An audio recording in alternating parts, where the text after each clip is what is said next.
High guys ਵੀ ਸਾਰੇ ਬੱਚਿਆਂ ਨੂੰ ਮੇਰੇ ਵੱਲੋਂ ਹੈਗਾ ਸਤਿ ਸ੍ਰੀ ਅਕਾਲ। ਉਮੀਦ ਕਰਦਾ ਹਾਂ ਸਾਰੇ ਬੱਚੇ ਚੜ੍ਹਦੀ ਕਲਾ ਵਿੱਚ ਹੋਣਗੇ। ਮੈਂ ਦੱਸਦਾ ਮੈਂ ਵੀ ਬਹੁਤ ਵਧੀਆ ਹੈਗਾ ਹਾਂ। ਸਾਡਾ ਚੱਲ ਰਿਹਾ ਹੈ ਪੁੱਤਰ 21 day challenge for our subjects advance account costing and FMSM, जिसमें आज एडवांस अकाउंट के डे नंबर 4 की बात करने वाले हैं, in which we are going to see the cash flow statement. Cash flow statement की बात जो है करने वाले हैं। बहुत ही बढ़िया चैप्टर है जिसके लिए एएस नंबर 3 भी बनाया गया है। तो जब ये वाला सेशन में आपके साथ करूंगा तो कुछ चीजें एएस 3 की भी यहां पर हिट होंगी। हम कुछ क्वेश्चंस करेंगे, साथ में कुछ मल्टीपल चॉइस चीजें भी देखेंगे। अगर आप इस सेशन तक पहुंच गए, सबसे पहले वीडियो को पुत्र लाइक कर दीजिए, चैनल को कर लीजिए सब्सक्राइब अगर अभी तक नहीं किया है, और साथ ही साथ बेल आइकन प्रेस कर देना और टेलीग्राम चैनल पर भी जुड़ जाना, क्योंकि जो भी इन 21 डेज चैलेंज के अंदर हमारे नोट्स जो मैं यूज कर रहा हूं सेशन में, वो सभी आपको टेलीग्राम चैनल से हमारे मिल सकते हैं। तो दोस्तों देर किस बात की है, आइए आप और मैं मिलकर मचाएंगे धमाल। आप और मैं मिलकर मचाएंगे धमाल। ये लीजिए जी, तो advance account day number 4 cash flow statement की बात जो है हमें करनी है। Cash flow statement financial statement जब बनाई जाती है तो पी&एल और बैलेंस शीट के अलावा एक महत्वपूर्ण अंग जो है रहता है कैश फ्लो स्टेटमेंट, और इसके लिए अलग से एएस नंबर 3 जैसा मैंने कहा प्रेस्क्राइब्ड है। कैश फ्लो स्टेटमेंट बनाने के लिए कहा जाता है कि आपको इसमें कैश का आवागमन दिखाने के, कि ड्यूरिंग द ईयर कैश कहां कहां से आया और कैश कहां कहां पर गया। लेकिन और ज्यादा बेटर तरीके से प्रेजेंटेशन करने के लिए जो है एएस 3 कहते हैं कि आप अपनी सभी एक्टिविटीज को भाई 3 भाग में बांट देना: operating activity, investing activity and financing activity. तो जो आपके बिजनेस की मेन ऑपरेशंस वाली चीजें उसको ऑपरेटिंग एक्टिविटी में डाल दो, जो आपकी इन्वेस्टमेंट संबंधित चीजें जहां पर आपने पैसा इन्वेस्ट किया है तो उनसे संबंधित कोई पैसे का आवागमन है उसको इन्वेस्टिंग में डाल दो, और जहां तक आपने लोगों से पैसा वैसा अरेंज किया हुआ है कहीं से, बेसिकली फाइनेंसिंग कराई है, तो उससे संबंधित चीजें फाइनेंसिंग एक्टिविटी के अंदर दिखा दी जाए। ऑपरेटिंग एक्टिविटी का जब कैश फ्लो दिखाया जाता है उसको करने के भी 2 मेथड होते हैं, डायरेक्ट और इनडायरेक्ट। ठीक है जी, तो ये बेसिकली एक समरी हो जाती है। तो आइए चलते हैं सीधा प्रश्नों पर। पहला प्रश्न हमारे सामने कहता जी, intelligent limited a non financial company. ठीक है, नॉन फाइनेंशियल मतलब नॉर्मल कंपनी है, जो भी कोई भी काम कर रही है, फाइनेंस का काम नहीं करी, पैसे का काम नहीं करी, नॉन फाइनेंशियल कंपनी है। Has the following entries in its bank account. It has short your advice on the treatment of same for preparing the cash flow statement. कहते भाई हमें ना कैश फ्लो स्टेटमेंट बनानी है और हमें इन चीजों की ना ट्रीटमेंट समझ नहीं आ रही कि कहां पर दिखाएं इन्हें, तो आपसे पूछ रहा है। सबसे पहला कहता है जी, loan and advance given to the following and interest earn on them. इनको लोन एडवांस दिया था जिसके ऊपर इंटरेस्ट अर्न किया है। जैसे कि मान लो लोन एडवांस दिया था सप्लायर को। अब सप्लायर कौन होता है? जो मेरे बिजनेस से रिलेटेड, जिनके साथ मैं बिजनेस कर रहा हूं, तो इनसे अगर कोई इंटरेस्ट आया कहां जाना चाहिए? ऑपरेटिंग में। इंप्लॉइज को दिया, इंप्लॉइज मेरे बिजनेस से संबंधित है, इनके इनको भी लोन देकर कोई इंटरेस्ट अगर कमाया कहां जाना चाहिए? ऑपरेटिंग एक्टिविटी में। कहता जी सब्सिडरी कंपनी, कोई कंपनी सब्सिडरी कब बनती है? जब मैं उसका मोर देन 50% शेयर कैपिटल ले लेता हूं, मतलब मैंने उसमें इन्वेस्ट किया, तो ये आना चाहिए इन्वेस्टिंग एक्टिविटी में। आइए जी इस प्रश्न का उत्तर देख लेते हैं। ये लीजिए, तो A1 operating activity, A2 sorry 1A operating, 1B operating, ये दोनों कौन से हैं? सप्लायर और एम्प्लॉय वाले। और ये आगे इन्वेस्टिंग जो सब्सिडरी कंपनी वाला है। आगे देखते हैं सेकंड पार्ट। कहता जी investment made in subsidiary and dividend received. Same to same बात होगी, आपने सब्सिडरी में पैसा लगाया और उससे आपको डिविडेंड मिला, तो ये क्या बनेगा जी? Investing activity. कहता जी डिविडेंड पे किया for the year. Dividend pay किया, किसको पे करते हो? शेयर होल्डर को, जिनसे आपने पैसा लिया वो अपना बिजनेस चलाने के लिए, तो ये हमेशा फाइनेंसिंग एक्टिविटी का ही भाग बनेगा। TDS on interest income earned on investment made. आपने इन्वेस्टमेंट करी थी, वहां से इनकम कमाई, ठीक, उसके ऊपर टीडीएस कट गया, कहते हैं कौन सी एक्टिविटी में जाएगा? टीडीएस देखकर एक्टिविटी मत चुनना, ये देखना टीडीएस किस चीज का है। Interest income earned on investment, question में खुद ही इन्वेस्टमेंट वर्ड आ गया, तो कहां जाएगा ये आपका? इन्वेस्टिंग एक्टिविटी के अंदर। फिर कहता है TDS on interest earned on the advance given to supplier. Suppliers को जो एडवांस दिया था उसके ऊपर इंटरेस्ट मिला, उस पर टीडीएस कटा। किसके ऊपर? एडवांस गिवन टू सप्लायर से जो इंटरेस्ट आया, ये क्या जाएगा जी आपका? Operating activity. ये देखिए मैं दिखा दूं आपको एक बार, ये देखिए यहां पर ये सारी चीजें लिखी गई हैं, ये नोट्स में हमने लिखा हुआ है। यहां तक हमने कर लिया। लास्ट पॉइंट हमारा एक और अच्छा रह गया इसमें अभी, अंतिम। कहता है जी insurance claim received against the loss of fixed asset by fire. Insurance claim मिला, इससे एक्टिविटी डिसाइड नहीं होगी, किस कारण से मिला? कहता जी लॉस हुआ है फिक्स्ड एसेट का बाय फायर। तो फिक्स्ड एसेट क्या है? जहां पर मैंने अपने बिजनेस के पैसे इन्वेस्ट करे हुए हैं, तो ये कहां जाएगा? इन्वेस्टिंग एक्टिविटी के अंतर्गत आएगा। ये है इस प्रश्न का उत्तर। ऐसा क्वेश्चन बड़ा फेमस होता है, एग्जाम में आपको पूछ सकता है। 3-4 पॉइंट दे देगा, हर एक का या तो आधा आधा नंबर होगा या फिर एक एक नंबर, या फिर ये तो वैसे मल्टीपल चॉइस क्वेश्चन में बहुत हिट चीजें हैं। ठीक है जी, उम्मीद करता हूं मेरे साथ साथ कर लिया है। अगला प्रश्न हमारे सामने आता हुआ जी, क्वेश्चन के अंदर उत्तर following data were prepared by the accounting records of Ryan limited at the year end 31st of March 20x1। हमारा इंस्टीट्यूट ना ईयर में लास्ट में एक्स लगा देता है, कहता है यार अगर 2001 पढ़ना है 2001 पढ़ लो, 2011 पढ़ लो, 2021 पढ़ लो, थोड़े टाइम बाद 2031 पढ़ लेना, फिर 2041 पढ़ लेना, तो 20x1 where x can be anything depending upon in which year you are studying. हाँ जी, तो सबसे पहले बता रहे जी इनमें इनकम स्टेटमेंट का डाटा, इनकम स्टेटमेंट का डाटा क्या चीजें हैं, सेल्स है, सीओजीएस है, माइनस के जीपी आ गया, कहता जी ये ऑपरेटिंग एक्सपेंसेस है कितने के 147 के, इसमें डेप्रिसिएशन इंक्लूडेड है 37 की, हमारे लिए स्पेशल आइटम होगी क्योंकि डेप्रिसिएशन नॉन कैश आइटम है, हमें इसका इफेक्ट नलीफाई करना होता है, मतलब आपने पहले माइनस कर दिया तो हम इसको एड बैक कर देते हैं। उसके बाद अदर इनकम वगैरह, इंटरेस्ट एक्सपेंस पेड, ये आपका क्या है, इंटरेस्ट एक्सपेंस पेड, आपने एक्सपेंस क्यों पे किया, क्योंकि आपने कहीं से बोरिंग करी है, तो ये फाइनेंसिंग हो गया। इंटरेस्ट इनकम रिसीव्ड, ये आपका इन्वेस्टिंग हो गया। Profit on sale of investment, ये भी आपका इन्वेस्टिंग है, और loss on sale of plant, ये भी आपका इन्वेस्टिंग है। बेसिकली जब इन्वेस्टिंग एक्टिविटी करेंगे, मैं सिर्फ नेचर बता रहा हूँ, इन्वेस्टिंग एक्टिविटी का जब कैश फ्लो देखेंगे वहां पर सिर्फ देखेंगे पैसे का आना जाना, ठीक है ना। और लेकिन जब आप अपना बनाएंगे कैश फ्लो स्टेटमेंट, जब आप ऑपरेटिंग एक्टिविटी से स्टार्ट होता है तो हमें चाहिए होता है जी प्रॉफिट, प्रॉफिट चाहिए होता है without taking into account the non recurring item, non cash item, non operating item, उन चीजों की बात कर रहे हैं। तो जो ये चीजें हैं ये वन टाइम वाली हैं, तो इनका इफेक्ट मुझे नलीफाई करना होगा। जैसे loss on sale of plant है, रोज रोज तो नहीं होता, तो ये वाला लॉस माइनस किया हुआ इसको एड बैक करेंगे। फिर gain on sale of investment है, ये आपने प्लस किया था प्रॉफिट निकालते हुए, लेकिन हम इसे माइनस करेंगे क्योंकि ये नॉन ऑपरेटिंग नेचर का, मेरे बिजनेस से रिलेट नहीं करता, ठीक है। तो एक ये आइटम होगी और चार ये आइटम स्पेशल इंटरेस्ट की होगी। साथ ही साथ इनकम टैक्स का अमाउंट है 7,000, ये कौन सा अमाउंट है जो इनकम स्टेटमेंट में लिखा है, यानी कि पी एंड एल अकाउंट वाला इनकम टैक्स है। अगर हमें इनकम टैक्स का अकाउंट बनाना पड़ा तो ये P and L two tax की एंट्री होगी, तो इनकम टैक्स अकाउंट में हम बाय पी एंड एल लिखकर जो इसकी ट्रीटमेंट उत्तर करेंगे। आगे क्वेश्चन कह रहा है जी comparative balance sheets, comparative balance sheets भी हैं 31 मार्च 20x1 और 31 मार्च 20x0, मतलब ये कौन है जी बिगनिंग की है और ये कौन है जी एंडिंग वाली बैलेंस शीट है।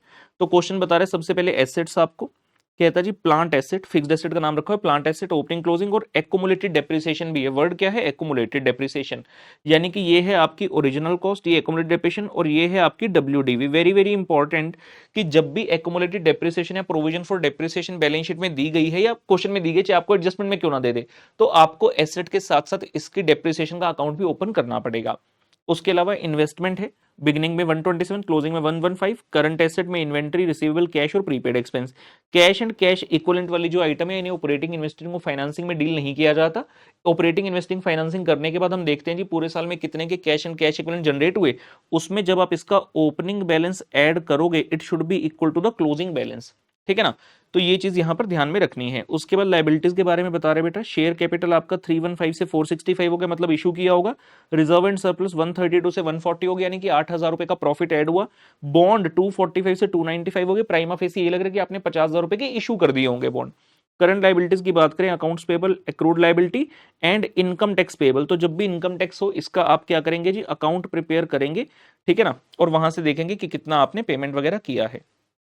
क्वेश्चन कहता है जी analysis of the selected account and transaction is as follows. कहता है जी हमने ना इन्वेस्टमेंट परचेज करी थी 78,000 की और कुछ इन्वेस्टमेंट भी बेची, तो बेसिकली हम इन्वेस्टमेंट जो है ये वाली इन्वेस्टमेंट इसका अकाउंट बनाएंगे। जब भी कैश फ्लो स्टेटमेंट का एक अच्छा बड़ा क्वेश्चन एग्जाम में आता है तो काफी सारे अकाउंट्स उसमें ओपन होते हैं, सबसे पहले हम उन्हीं को ओपन करेंगे और बाद में अपना मेन उत्तर जो है स्टार्ट करेंगे। तो एक इन्वेस्टमेंट का अकाउंट हो गया, एक प्लांट एसेट का तो बनना ही है, इसकी आराम से पढ़ेंगे एडजस्टमेंट अभी, ठीक है ना। और यहाँ पे कुछ बता रहे इशू किए बॉन्ड्स आपने in exchange of plant asset, bond की रीपेमेंट भी हुई है, शेयर का इशू हुआ है और कैश डिविडेंड आपने पे किया। Prepare the cash flow statement as per AS3 using the indirect method, ठीक है। क्वेश्चन हमने पढ़ लिया। अब जिन जिन चीजों का अकाउंट ओपन होना है सबसे पहले उनका अकाउंट ओपन करते हैं। जैसे कि इन्वेस्टमेंट का ओपनिंग बैलेंस है 127, क्लोजिंग बैलेंस है 115। क्वेश्चन कहता है जी आपने इन्वेस्टमेंट परचेज करी, तो जब आप इन्वेस्टमेंट का अकाउंट बनाएंगे आप टू बैंक 78,000 लिखेंगे। कहता है जी सेल किया इन्वेस्टमेंट को 1,02,000 का, तो यहाँ पे आएगा सेल, और दीज इन्वेस्टमेंट्स कॉस्ट 90,000 वाली चीज को 1,02,000 में बेच दिया तो आपका प्रॉफिट हुआ, तो वो प्रॉफिट ऑन सेल आपका यहाँ पर आएगा। एंड यहाँ पर आप देखेंगे उसने यहाँ पर gain on sale of investment आपको बताया भी हुआ था, ठीक है। तो चलिए इस प्रश्न का उत्तर मैं आपको लेकर चलता हूं, बहुत मजा आने वाला है, पूरा फुल फ्लेज क्वेश्चन है, बेहतरीन। तो यहाँ पे लिख दिया जी कंपनी का नाम रायन लिमिटेड, क्या कर रहे हैं इसमें हम कैश फ्लो स्टेटमेंट बना रहे हैं जी for the year ending 31 March 20x1 जी। हेड ए आ गया सबसे पहले cash flow from operating activities, head B आ गया पुत्र cash flow from investing activities, और बेटा हेड नंबर 3 आ गया C cash flow from financing activity. ठीक है। उसके बाद मैंने क्या कहा, मेनली हमें बनाने हैं अकाउंट। तो सबसे पहले आप मेरे साथ आइए जी, इन्वेस्टमेंट अकाउंट देखते हैं। क्वेश्चन ने कहा आपका जो ओपनिंग बैलेंस है 1,27,000 और क्लोजिंग बैलेंस है जी 1,15,000। फिर उसने कहा हमने परचेज किया, to bank purchase 78,000, by bank sale हुआ 1,02,000 और 90,000 की चीज थी, तो प्रॉफिट आ गया इसके ऊपर 12,000। आपका अकाउंट टैली हो गया। अब हमें यहां से मेनली क्या चीज देखनी है, जहां जहां बेटा बैंक लिखा है ना इस अकाउंट में, मतलब ये मेरी कैश फ्लो स्टेटमेंट को अफेक्ट करने वाला है। आपने लिखा by bank sale, sale of investment, ये पैसा आया तो इन्वेस्टिंग एक्टिविटी में प्लस होगा इसके कारण। सिमिलरली कॉरस्पॉन्डिंग है परचेज 78,000, तो इन्वेस्टिंग एक्टिविटी में जाकर ये माइनस होगा। और जो P and L profit on sale है, ये क्या आइटम है, नॉन ऑपरेटिंग आइटम, तो इसके कारण हमारा ऑपरेटिंग एक्टिविटी में जब हम प्रॉफिट निकालना चाहते हैं ये वाला अमाउंट वहां पर जाकर ट्रीट होगा। आइए देखते हैं। तो से इन्वेस्टिंग में देखेंगे, सेल ऑफ इन्वेस्टमेंट प्लस हो गया 1,02,000, परचेज ऑफ इन्वेस्टमेंट माइनस हो गया 78,000, और इससे संबंधित जो आपका गेन था ये देखिए जी माइनस कर रहे हैं। क्यों? क्योंकि आपने जब पहले अपना प्रॉफिट निकाला तो आपने इस गेन को ऐड कर लिया, लेकिन ये तो नॉन ऑपरेटिंग नेचर का है, तो ये तो होना नहीं चाहिए था, तो इसको माइनस करो, ये 12,000 यहां से माइनस हो गया। ठीक है।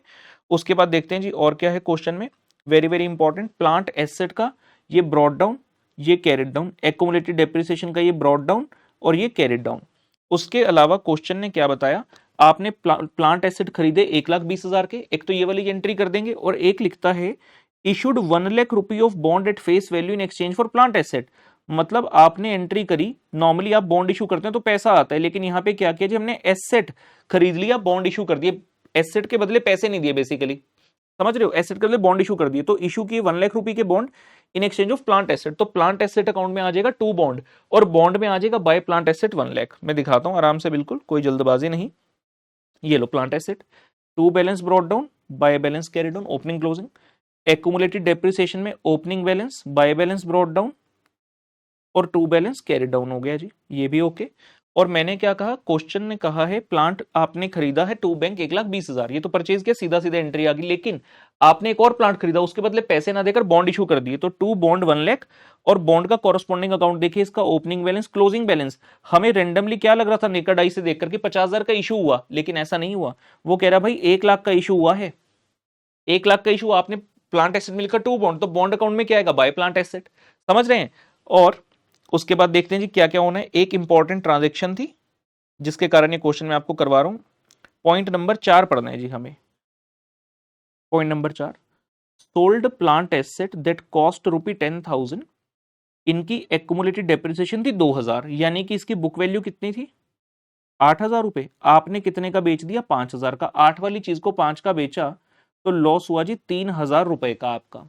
तो जब आप एसेट अकाउंट बनाएंगे, एक तो उसमें लॉस आएगा 3,000, 2,000 की डेप्रिसिएशन आएगी आपकी, और सेल वैल्यू आएगी 5,000 की। बेसिकली जब भी प्लांट एसेट, कोई भी फिक्स्ड एसेट आपका खत्म होता है, जैसे 10,000 का था, तो पूरा 10,000 आपने अपने अकाउंट से बाहर निकालना है, लेकिन वो एक बार में नहीं निकलेगा। कैसे निकलेगा वो, इसको आपने 5,000 का तो सेल किया, जब आप एंट्री करोगे आप कहोगे भाई एक तरह से बैंक हो गया जी 5,000, प्लांट एसेट गया अपना कितने का, 10,000 का।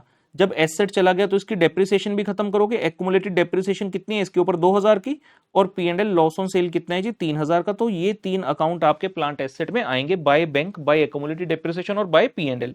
ये देखिए, बाय बैंक कितने का सेल किया, 5,000 का, बाय पी एंड एल कितना हुआ जी, लॉस 3,000, और बाय एक्यूमुलेटेड डेप्रिसिएशन पुत्र कितना आ गया, 2,000 रुपए। एंड कॉरस्पॉन्डिंगली एक्यूमुलेटेड डेप्रिसिएशन में ये देखिए जी, ये कॉन्ट्रा एंट्री एक तरह से, ये 2,000 यहां पर जाकर हिट करेगा, तो ये आ गया जी टू प्लांट एसेट 2,000। ठीक है, एब्जॉर्ब कीजिए इसे 1 मिनट।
हाँ जी, बहुत ही जबरदस्त, बहुत ही इंपॉर्टेंट महत्वपूर्ण अकाउंट है। आप देख रहे हैं प्लांट एसेट अकाउंट तो आपका हो गया टैली, और डेप्रिसिएशन अकाउंट से आपकी एक तरह से बैलेंसिंग फिगर आ गई।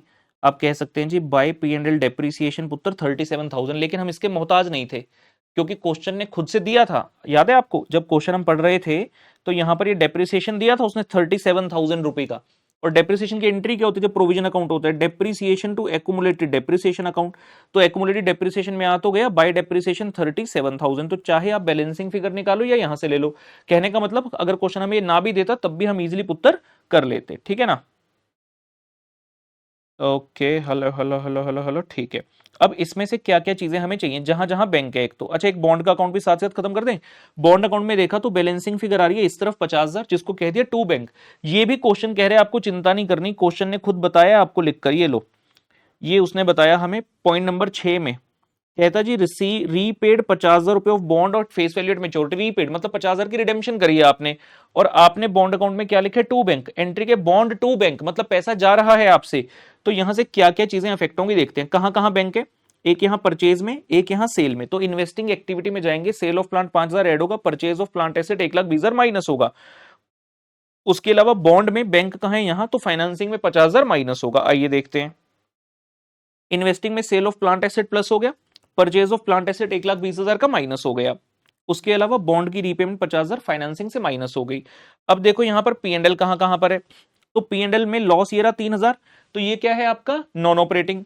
आपने जब पहले पी एंड एल बनाया था तो इसको माइनस कर दिया था, लेकिन हम तो कह रहे हैं नॉन ऑपरेटिंग का इफेक्ट खत्म करो, तो ये एड बैक हो जाएगा। Similarly depreciation, P and L depreciation लिखा है ना, मतलब ये एक पी एंड एल को अफेक्ट करेगा। आपने पहले इसको माइनस कर दिया, जबकि तो नॉन कैश है, माइनस नहीं होना चाहिए था। तो इन दोनों चीजों को ऐड करेंगे। ये लीजिए ऑपरेटिंग में गए, ये ऐड हो रहा है, डेप्रिसिएशन ऐड हो गया, और आपका loss on sale of plant add हो गया। मैं एक एक करते हुए धीरे धीरे करवा रहा हूं कि कोई कंफ्यूजन ना हो। ठीक है। उसके अलावा एडजस्टमेंट में देखते हैं और क्या चीज उसने दी है। हमने इन्वेस्टमेंट वाला काम कर लिया, प्लांट एसेट वाला काम कर लिया, ये हो गया। क्वेश्चन ने कहा जी इशू किए 15,000 शेयर ऑफ 10 ईच।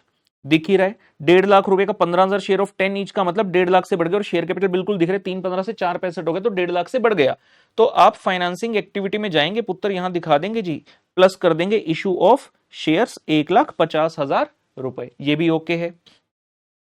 क्वेश्चन एक और एडजस्टमेंट दे रहा है, कहता भाई ऐसा हुआ हमने ना कैश डिविडेंड पे कर दिया 8,000। डिविडेंड पे करने का मतलब है, अब ये बताओ जो यहाँ पे रिजर्व एंड सरप्लस में आपको दिख रहा है 1,32 1,40 यानी कि प्रॉफिट 8,000 ऐड हुआ, तो ये कौन सा प्रॉफिट है? ये आफ्टर ऑल द एडजस्टमेंट्स होता है। तो इस 8,000 तक पहुंचते हुए आपने ये सारा तो किया ही किया। आप देख रहे हैं यहाँ पे आपका प्रॉफिट 16,000 आ गया था, उसने बोला आपने ना 8,000 का डिविडेंड पे किया, उसको पे करके जो 8,000 बचा वो हमारा फाइनली रिजर्व सरप्लस में जाकर ऐड हुआ। तो मेरे ओपनिंग रिजर्व से 1,32, क्लोजिंग हो गई 1,40, यानी कि 8,000 का प्रॉफिट है। अब मैंने जो डिविडेंड दिया इसको भी आपको एड बैक करना है, क्योंकि ये मेरे बिजनेस का पार्ट नहीं है, ये नॉन ऑपरेटिंग है, and I need the profit before taxation and appropriations. तो हम क्या करेंगे, ये जो कैश डिविडेंड है, एक तो इसको आप ऐड करोगे जाकर प्रॉफिट में, और दूसरा डिविडेंड पे किया, फाइनेंसिंग एक्टिविटी है तो वहां पर ये हिट करेगा। आइए, तो एक तो पीएनएल बनाते हुए ये देखिए जी, एक तो आपका ये प्रॉफिट ड्यूरिंग द ईयर है, कैसे? 1,40,000 माइनस 1,32 8,000, इसमें डिविडेंड पेड ऐड हो गया जी 8,000 रुपए का। और दूसरा आप फाइनेंसिंग एक्टिविटी में जाएंगे, आप कहेंगे जी हमने डिविडेंड पे किया है, पैसा जा रहा है, तो उसे माइनस कर दीजिए। क्वेश्चन में एक टैक्स की एडजस्टमेंट थी बड़ी अच्छी, उसका भी अकाउंट बनाएंगे, मैंने लिखा था यहां पर, ब्रॉट डाउन 5,000, कैरिड डाउन 3,000, और आपने प्रोविजन बनाई है अपने पीएनएल में 7,000 की। पीएनएल से प्रोविजन बनाने का मतलब आपने एंट्री करी PNL to provision for tax 7,000 रुपए, तो प्रोविजन अकाउंट में आ जाएगा बाय पीएनएल, बिकॉज हमें अल्टीमेटली चाहिए कि आपने पेमेंट कितनी करी है। इनकम टैक्स का account by brought down 5,000, to carry down 3,000, और पीएनएल टू प्रोविजन की एंट्री से यहां आ गया 7,000। तो आपकी ये बैलेंसिंग फिगर आ गई कि हमने पेमेंट कितनी करी है, 9,000। ऑपरेटिंग एक्टिविटी में आपको अंत में टैक्स माइनस कर रहा हूं, क्योंकि मैं अगर बिजनेस कर रहा हूं तो I will have to pay the taxes to the government, तो ये मेरा ऑपरेटिंग खर्चा है, ऑपरेटिंग पेमेंट है जी। तो पीएनएल में ऐड हो जाएगा 7,000, और आपका इनकम टैक्स की जो पेमेंट है वो 9,000 रुपए माइनस होगा। ये लीजिए जी, ऑपरेटिंग एक्टिविटी में ऐड किया प्रोविजन फॉर टैक्स 7,000, क्यों? Because I needed this value. Net profit before tax and extraordinary 23,000, और दूसरा जो आपने टैक्स पे किया ये लिखा जी minus income tax paid, operating के वक्त ही इसको माइनस किया जाता है। तो सारी एडजस्टमेंट्स हमारी हो गई हैं। अब क्वेश्चन में देखते हैं जी, जो जो चीजें रह गई उसकी बात कर लेते हैं। तो हम आगे इनकम स्टेटमेंट पर डेप्रिसिएशन हम ट्रीट कर चुके, gain and loss on sale हो चुका ट्रीट, ये दोनों चीजें रह गई, इंटरेस्ट एक्सपेंस और इंटरेस्ट इनकम। आपने जब अपना P&L बनाया तो आपने इंटरेस्ट एक्सपेंस को माइनस किया, हम इसे वापस एड बैक कर लेंगे, और आपने इनकम ऐड करी थी इसे माइनस कर देंगे क्योंकि मेरे बिजनेस से रिलेट नहीं करती। और दूसरी चीज, आपको जो इंटरेस्ट इनकम मिली क्यों मिली, क्योंकि मैंने इन्वेस्टमेंट करी थी, तो इन्वेस्टिंग में जाकर इसको प्लस कर देना, पैसा आया है। और इंटरेस्ट एक्सपेंस आपने पे किया है, क्यों पे किया, क्योंकि मैंने कहीं से फाइनेंसिंग कराई होगी, तो ये फाइनेंसिंग में जाकर पुत्र माइनस हो जाएगा। आइए तो इसकी ट्रीटमेंट करते हैं। पहले कैश फ्लो में आए, इंटरेस्ट का एक्सपेंस हमने क्या कहा था, एड बैक कर दो और इंटरेस्ट की इनकम को माइनस कर दो, एक तो ये काम हो गया। दूसरा, फाइनेंसिंग में गई, जो इंटरेस्ट इनकम मिली थी उसको ऐड कर लिया, और फाइनेंसिंग के वक्त जो इंटरेस्ट आपने पे किया था पुत्र उसे कर दिया माइनस। ठीक है जी, एक ये चीज हो गई। उसके अलावा क्वेश्चन में कुछ नहीं रह गया, सिर्फ करंट एसेट और करंट लायबिलिटी की ट्रीटमेंट आपकी रह गई। तो यहां पर इन्वेंट्री देख रहे हैं, 110 से 144 हो गई, मतलब 34,000 से बढ़ गई।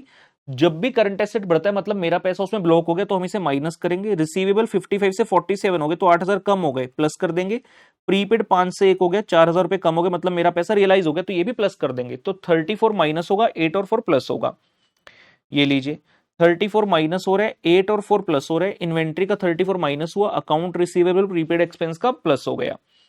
उसके अलावा करंट लायबिलिटी की तरफ आता हूं, तो क्वेश्चन के अंदर दो चीजें, अकाउंट पेबल 43 से 50 हो गया, 7,000 से बढ़ गया, और करंट लायबिलिटी में पैसा बढ़ने का मतलब कि मेरा फायदा हो रहा है, दूसरे का पैसा मेरे पास ब्लॉक है। ठीक है ना। और ये 9 से 12 हो गया, तो ये 3,000, ये दोनों ही मेरे फायदे हैं, 7,000 एंड 3,000 के। ये लीजिए, तो 7,000 अकाउंट्स पेएबल और ये एक्रूड लायबिलिटी के 3,000। आपने क्या करना, वर्किंग कैपिटल से पहले का जो अमाउंट था उसे एक नाम देना है जी, operating profit before working capital changes 68,000, फिर ये वर्किंग कैपिटल चेंज कर लिए, ये बन गया cash from operation before tax 56,000, और जब टैक्स माइनस किया तो ये फाइनल बनता है जी cash generated from operating activity पुत्र 47,000। इन्वेस्टिंग की सारी चीजें ऑलरेडी कर चुके थे, आपने नेट किया तो 85,000 माइनस में आ रहा है। अगर पॉजिटिव में आता तो वर्ड होते जनरेटेड फ्रॉम, अगर माइनस में आए तो लिखते हैं cash used in. Similarly financing में देखा 69,000 पॉजिटिव आ रहा है, तो जनरेटेड फ्रॉम हो गया। आपने जब सबको ओवरऑल यहां पर कंसीडर किया तो ये आ गया जी net cash and cash flow equivalent generated during the year. इसमें आपने क्या किया, मैंने लिखे देखो, A plus B plus C, operating investing financing तीनों को क्लब कर लिया, ये आ गया 31,000। ऐड कर दो कि ओपनिंग में कितने थे, याद है ना क्वेश्चन में दिए थे 15,000 का कैश बैलेंस था, it will be automatically equal to CCE cash and cash equivalent at the end of year, जो क्वेश्चन में ऑलरेडी वैल्यू गिवन है 46,000, तो हमारा मैच कर जाता है जी, ये पुत्र मैच हो जाता है। क्वेश्चन ਦੇ दिखा दा, बच्चे कहते सर दोबारा दिखा दो, एल है, ये लो जी, कैश 15,000 बिगिनिंग में था, 46,000 एंड में था, तो 31 आपका आया, प्लस 15 इज इक्वल टू 46 हो गया। इसके अलावा कुछ मल्टीपल चॉइस हैं, आइए देखते हैं। कहता जी while preparing cash flow statement conversion of debt to equity, आपने डेट को इक्विटी में कन्वर्ट कर दिया, बेसिकली क्या होगा, आपके कन्वर्टेबल डिबेंचर होंगे उनको इक्विटी दे दी। कहता जी क्या इसको फाइनेंसिंग दिखाएं, इन्वेस्टिंग दिखाएं, ऑपरेटिंग दिखाएं, या should not be shown because it is a non cash transaction. क्या लगता है सही उत्तर क्या होगा, डिबेंचर से इक्विटी कन्वर्ट कर दी, कैश तो इन्वॉल्व ही नहीं है, तो it will not be shown because it is a non cash transaction, ये सही उत्तर पुत्र बनता है। एक और है, टेस्ट करो जरा। As per AS3 on cash flow statement, cash received by a manufacturing company from sale of share of ABC company should be classified as operating, financing, investing या नॉन कैश। हो क्या रहा है, वापस सुनो। कैश रिसीव हुआ किसको, manufacturing company, मतलब मैन्युफैक्चरिंग मतलब नॉन फाइनेंसिंग कंपनी है, इसने सेल किया क्या, शेयर्स ऑफ ABC कंपनी। जैसे बच्चे शेयर देखते हैं ना, आप देखना फाइनेंसिंग और रुक जाओ काके, इसने सेल किए शेयर किसके, किसी और कंपनी के, ABC कंपनी के। तो क्या है, मतलब तुमने उसमें इन्वेस्टमेंट करी थी, इन्वेस्टमेंट थी, उस इन्वेस्टमेंट को खत्म कर दिया, सेल कर दिया, पैसा आ गया, तो कहां जाएगा, इन्वेस्टिंग एक्टिविटी में। तो ये इसका है पुत्र करेक्ट उत्तर, इस तरह से होना है। ठीक है जी, बहुत मजा आया सेशन करके, उम्मीद करता हूं आपको भी आया होगा। क्विक सेशन है हमारे, जिसमें हम फटाफट से मिनिमम टाइम के अंदर मैक्सिमम चीज कवर करने की कोशिश करते हैं। मैं लेता हूं अलविदा, बाय बाय।